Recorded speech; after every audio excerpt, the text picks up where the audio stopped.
So if your police, whom you pay, if they're going out and relying upon an inferior state statute that directs them or permits them to bridge their obligations codified in the Constitution of the United States, they're actually acting unconstitutionally. That arrest is unconstitutional. You guys pay for those people to do their work. So if they're acting unconstitutionally, then that would mean that you guys are paying for that unconstitutional act to occur. That's where the aggravation violation actually comes into play. That's why we're here.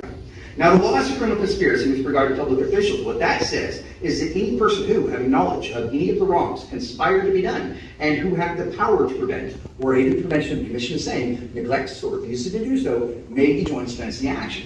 So upon having been provided with this information, letting you know that these unconstitutional acts are occurring, we would ask you please to work together to fix this, right? This isn't about getting anybody into trouble. We're not here to get anybody. We're here to raise awareness on issues so we can work together to fix this, because we must follow the limitations codified in the Constitution of the United States. You're going to ask an attorney as soon as we're done whether or not what I'm saying is true. That attorney is going to point you to a case from 1884 from the United States Supreme Court called Hurtado versus California.